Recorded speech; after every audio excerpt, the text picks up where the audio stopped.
Inamin ng aktres na si Ina Raimundo na ayaw niyang magka-jowa ng taga-showbiz. Ito ang sinabi niya nang nakapanayam siya ni Karen Davila para sa YouTube channel nito. Paliwanag pa ng aktres, selosa siya at hindi niya kaya na may kahalikan sa screen ang karelasyon niya. Inamin rin ni Ina na mas gusto niyang magkaroon ng jowa na hindi taga-showbiz para magkaiba naman ang mundong ginagalawan nilang dalawa.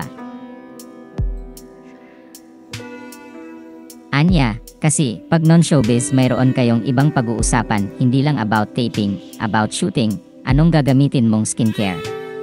Gusto ko talaga may kausap ako na nakaka-stimulate. I've always attracted to smart men. Naibahagi rin ni Ina sa naturang panayam kung paano sila nagkakilala ng kanyang non-showbiz husband na si Brian Potornak.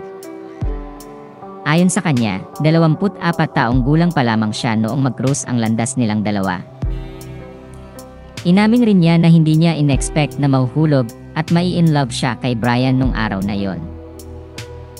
Dagdag pa niya, nagsimula sila bilang phone pal na tumagal ng 1 taon at kasunod nito ay pumayag na siyang makipag-date. Ikinasal sina Ina Raimundo at Brian Potornak noong December 9, 2002 at mayroon na silang 5 anak. Ipinagdiwang nilang dalawa ang kanilang 21st wedding anniversary noong December 2023. Para kay Ina, ang success ay ang pagkakaroon ng healthy, beautiful family na mahal ang isa't isa, bonded, connected, at may pananampalataya sa Diyos. Ibinahagi rin ng aktres na ang number 1 na tinuturo niya sa mga anak niya ay mag-pray. Tinanong din si Ina kung ano sa tingin niya ang dahilan, at tinanggap pa rin siya ng mga tao kahit matagal-tagal na siyang nawala sa mundo ng showbiz para mas pagtuunan ng pansin ang pamilya niya. Sagot ng aktres, sa totoo lang, I am just going with the flow.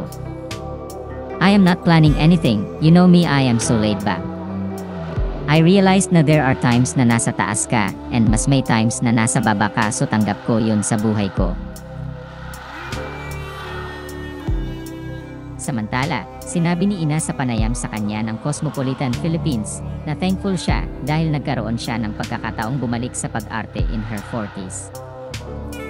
Matatanda ang isa si Ina sa cast members ng primetime series na Can't Buy Me Love.